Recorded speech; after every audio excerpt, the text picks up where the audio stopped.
Bertemu kembali dalam Fokus minggu depan dan sebentar tadi kami bawakan perbincangan mengenai isu harga barangan dan isu kos sara hidup. Tentunya ini akan terus menjadi fokus dalam proses pemulihan ekonomi selepas negara dilanda pandemik COVID-19.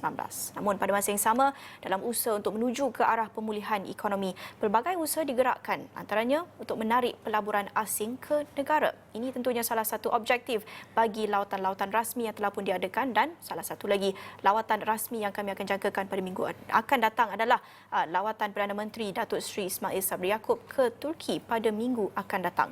Apa yang boleh kita jangkakan daripada lawatan ini dan apa signifikan atau relevannya ketika dalam kita membincangkan isu inflasi dan juga isu kenaikan harga barang dan sebagainya, apa relevannya untuk mengadakan lawatan pada ketika ini. Dan untuk ceritakan dengan lebih lanjut, sudah bersedia bersama saya Profesor Dr. Ahmad Martada Muhammad, penganalisis politik. Terima kasih kepada Prof sudi bersama saya dalam Fokus minggu depan. Pertama sekali, jangkaan Prof untuk lawatan ke Turki pada minggu akan datang.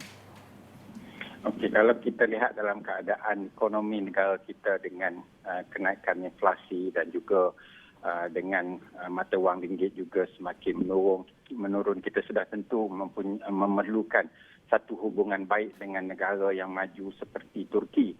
Jadi saya kira negara sebenarnya boleh mendapatkan banyak faedah daripada lawatan Perdana Menteri nanti ke Turki, kerana kita tahu Turki merupakan salah sebuah negara yang sangat maju dan membangun dari sudut ekonomi dan juga dari sudut ketenteraan.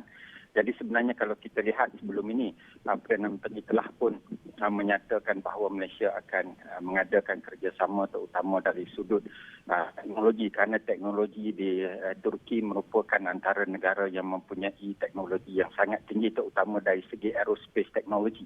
Jadi sudah tentulah banyak perkara-perkara yang akan Malaysia mendapat faedah apabila mengadakan hubungan luar dengan negara Turki. Di samping itu kita juga tahu bahawa Malaysia amat memerlukan kepada pelaburan asing pada ketika ini dan sudah tentulah dengan komitmen daripada kerajaan Turki sebelum ini yang menyatakan hasrat mereka untuk melabur, maka sudah tentu ianya akan memberikan banyak faedah kepada negara di saat negara sangat memerlukan kemasukan pelabur asing. Dan kita juga tahu bahawa Malaysia boleh mempelajari banyak aspek-aspek daripada negara Turki itu sendiri, terutama kalau kita lihat dari sudut pembangunan ketenteraan, terutama dari segi pengurusan sempadan. Kita tahu bahawa Turki merupakan salah satu negara yang mempunyai teknologi yang tinggi dari segi peralatan menjaga sempadan. Jadi sudah tentulah Malaysia perlu mempelajari dan mungkin boleh mendapatkan kerjasama daripada peminjaman teknologi dan juga mungkin mendapat bantuan daripada pakar-pakar terutamanya bagi memastikan sempadan Malaysia berjaya untuk ditangani dengan lebih berkesan, kerana kita tahu seringkali berlaku pencerobohan bukan sahaja sempadan yang perairan lautan, bahkan sempadan darat juga seringkali dibolos oleh penyelundup-penyelundup. Jadi sudah tentulah dengan adanya kerjasama yang baik daripada Turki, maka Malaysia boleh meneroka terutama dari sudut bagaimana Turki berjaya menggunakan teknologi dan juga bantuan ketenteraan bagi menjaga sempadan mereka daripada dibolosi daripada anasir-anasir luar. Prof, bagaimana untuk kita fahami hubungan sedia ada antara Malaysia dan Turki? Kalau kita lihat sebelum ini, Malaysia memang merupakan rakan dagang yang sangat baik dengan negara Turki, dan kita tahu sebelum ini pun Malaysia sangat mempunyai hubungan yang baik dengan kepimpinan di Turki. Jadi saya kira hubungan yang baik sebelum ini yang telah dijalin oleh kerajaan, maka sudah tentu ianya memberikan satu kelebihan kepada negara kita untuk terus mengikat hubungan dua hala dengan kerajaan Turki, yang kita juga tahu bahawa dari sudut ideologi Islam, Turki juga adalah sealiran dengan negara kita dari sudut mempertahankan terutama negara-negara seperti Palestin misalnya yang seringkali diceroboh oleh Israel, dan Turki merupakan antara negara yang sangat tegas dalam memperjuangkan isu-isu kemanusiaan di Palestin. Dan Malaysia juga di samping Turki adalah negara yang seringkali mengutarakan pandangan mereka berkaitan dengan isu-isu penindasan dan kekejaman oleh rejim Israel.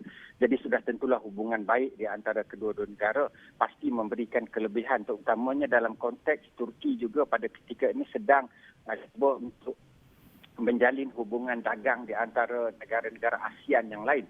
Jadi dengan adanya hubungan baik di antara Malaysia dan Turki, ia boleh meningkatkan lagi kerjasama perdagangan bukan sahaja dengan negara Malaysia, bahkan juga dengan negara-negara ASEAN yang lain. Prof tadi sudah terangkan apa antara signifikan kepentingan ataupun manfaat yang dapat diraih Malaysia daripada hubungan dan juga lawatan rasmi yang bakal diadakan ke Turki pada minggu depan. Tapi pada masa yang sama, kita juga nak lihat pada pihak Turki apa yang dapat mereka manfaat atau kelebihan bagi mereka dalam hubungan bersama Malaysia.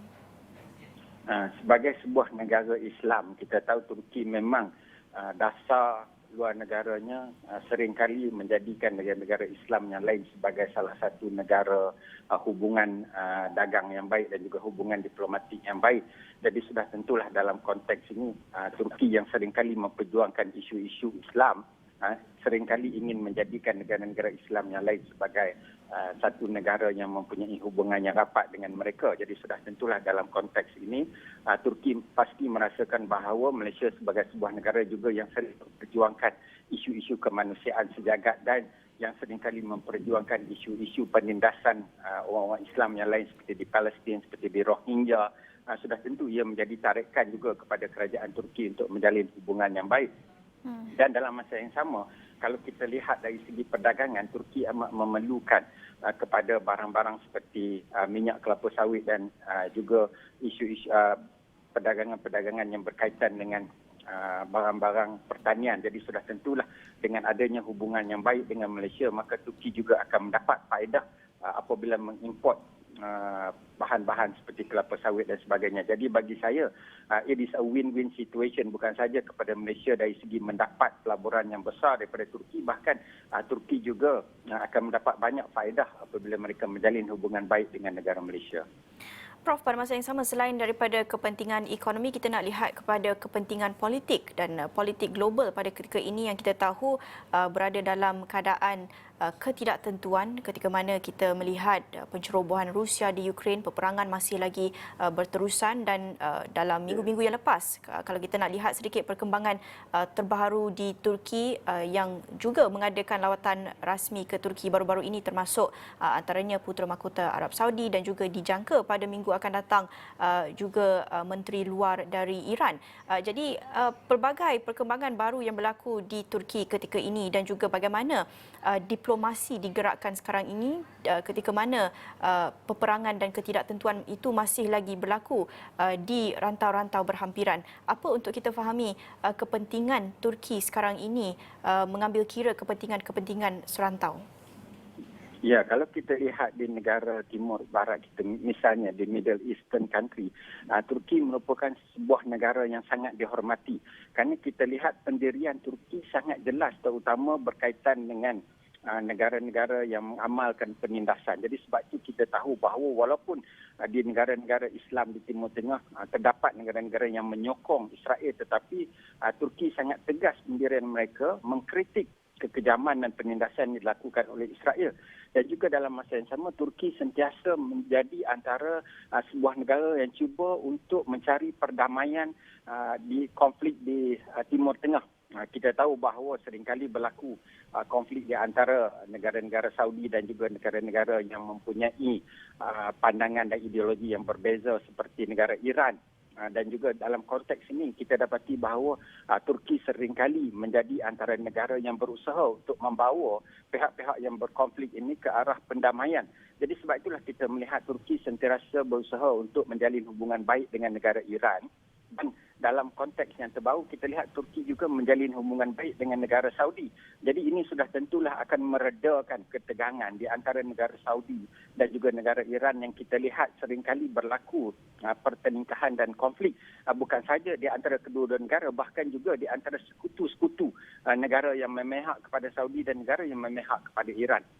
Jadi dalam konteks ini, apabila Turki menjadi antara sebuah negara yang sangat kuat dari sudut ketenteraan, maka sudah tentulah ia akan berupaya untuk memainkan peranan yang lebih besar bagi memastikan kedamaian di rantau, terutama di sudut konteks Timur Tengah. Dan dalam masa yang sama kita lihat juga, Turki juga adalah antara sebuah negara dalam Kesatuan Eropah yang sangat menentang terutama negara-negara yang seringkali menindas dari segi perkauman, yang seringkali menindas dari sudut kadang-kadang kita lihat Turki juga sering didiskriminasikan dari usaha mereka untuk melibatkan diri dalam kesatuan Eropah. Jadi sudah tentulah dalam keadaan ekonominya yang kukuh dan juga dari sudut ketenteraannya yang agak kuat jika dibandingkan negara-negara yang lain, Turki sebenarnya juga mempunyai satu advantage bagi memastikan suara mereka juga mampu didengari di persada dunia. Apatah lagi, Turki juga seringkali menjadi antara suara yang sangat penting terutama bagi membawa isu-isu yang berkaitan dengan agama Islam dan juga berkaitan dengan kepentingan negara-negara Islam.